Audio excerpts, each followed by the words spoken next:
سرآول السلام علیکم طفلکان بسیار دوسترو، طفلکان خوشرو زیبا و مادرای عزیزی که زحمت برای شفایابی علمی طفلکان میکشند. مادران عزیزی که تسنا و سر تعظیم پیش هر یک شما که علمی انسان هایی که قابلیتشان محدود است. امروز گفتن کلمه معیوبی باید نباشد. این گروهی که قابلیتشان محدود است شما زحمت میکشید. بار دیگر به همه شما سر تعظیم. دوستان عزیز، باید هر یک چیز ما یادآور شویم. این تشکیلاتی که از دل به دل امروز طول زیاده از 10 سال می شود اقدام دارد، ادامه دارد.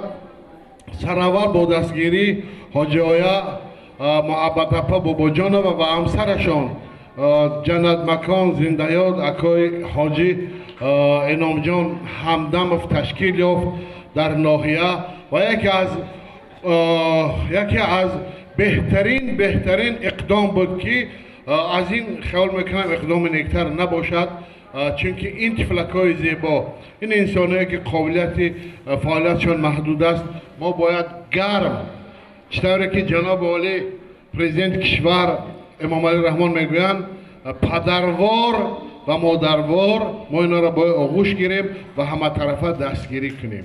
و امروز اپی محبت حاجی آیا بابا جانم و در شهر مسکو سفر دارند، خدا خود روزای نزدیک می آیند.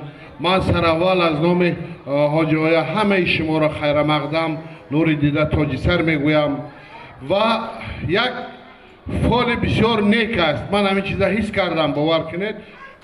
نیکیش همین که سال 2026 سال پرفیض‌ترین می شود. برای چی؟ برای که آغازش از شما است.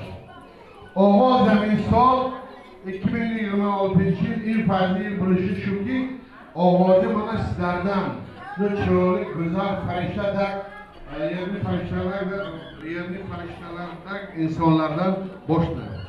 Shunga men imonim komilki, mumkin jumhuriy bo'yicha birinchi bo'lib mana sizlar buni tashkil qilinglar bizlar uchun. Bitta qarsak cho'llar shu tashkil qilganlarga rahmat. Xayr ta'zim. Mana Ro'zijon, Xisravjon, mana bu singillar hammasi Musoyev, hammalari birga bo'lib bitta mushtak bo'lib qatalari yo'qligini bilmasdan mana shu bugun bitta chiroyli dasturxon yozgan, chiroyli insonlarni yig'gan bitta hammalariga omad.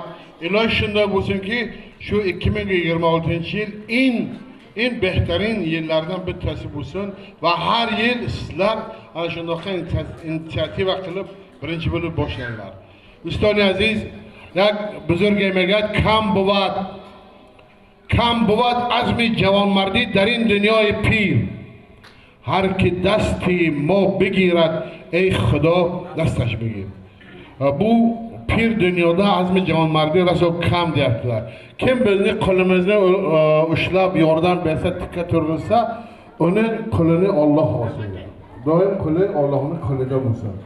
Va